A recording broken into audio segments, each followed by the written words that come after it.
ಬೈಲಹೊಂಗಲ ನಗರದ ಇತಿಹಾಸ ಪ್ರಸಿದ್ಧ ಹಳೆ ಹನುಮಂತ ದೇವರ ಜಾತ್ರಾ ಮಹೋತ್ಸವದ ಅಂಗವಾಗಿ ಶನಿವಾರ ಸಂಜೆ ರಥೋತ್ಸವವು ಸಾವಿರಾರು ಭಕ್ತರ ಸಮ್ಮುಖದಲ್ಲಿ ಸಂಭ್ರಮ ಹಾಗೂ ಭಕ್ತಿ ಭಾವದಿಂದ ನೆರವೇರಿತು.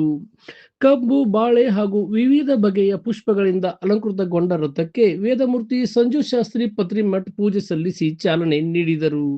ಬಳಿಕ ಭಕ್ತರು ಜೈ ಹನುಮಾನ್ ಘೋಷಗಳ ನಡುವೆ ರಥವನ್ನು ಎಳೆದು ಸಂಭ್ರಮಿಸಿದರು.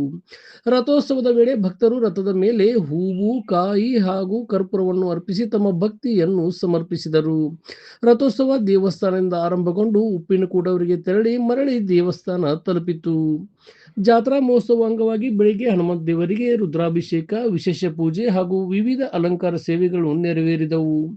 ಸುತ್ತಮುತ್ತಲಿನ ಗ್ರಾಮಗಳ ಸೇರಿದಂತೆ ವಿವಿಧೆಡೆಯಿಂದ ಆಗಮಿಸಿದ ನೂರಾರು ಭಕ್ತರು ದೇವಾಲಯಕ್ಕೆ ಭೇಟಿ ನೀಡಿ ಹೂವು, ಕಾಯಿ, ಕರ್ಪೂರ ಹಾಗೂ ನೈವೇದ್ಯ ಅರ್ಪಿಸಿ ಹನುಮಂತ ದೇವರ ದರ್ಶನ ಪಡೆದು ಆಶೀರ್ವಾದ ಪಡೆದರು.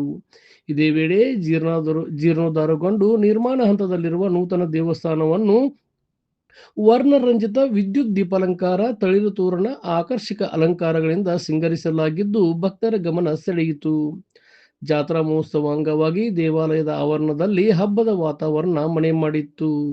ಇದೇ ವೇಳೆ ಮುಖಂಡರಾದ ಮಲ್ಲಿಕಾರ್ಜುನ್ ಬುಳಣ್ಣವರ್, ಮಹಾಬಳೇಶ್ವರ್ ಬುಳಣ್ಣವರ್, ವಿನಯ್ ಬುಳಣ್ಣವರ್, ವಿಜಯ್ ಬುಳಣ್ಣವರ್, ಶ್ರೀಶೈಲ್ ಗೀರ್ನವರ್, ವಿಠಲ್ ಕಡ್ಕೋಳ್, ಅನಿಲ್ ಬುಳಣ್ಣವರ್, ಮಲ್ಲಿಕಾರ್ಜುನ್ ಕಮತಗಿ, ಗುಂಡು ಪೂಜೇರ್, ದೇವೇಂದ್ರ ಪೂಜೇರಿ, ಕಿರಣ್ ಬಡಿಗೇರ್, ಆನಂದ್ ಪೂಜೇರ್ ಸೇರಿದಂತೆ ಅನೇಕರು ಇದ್ದರು.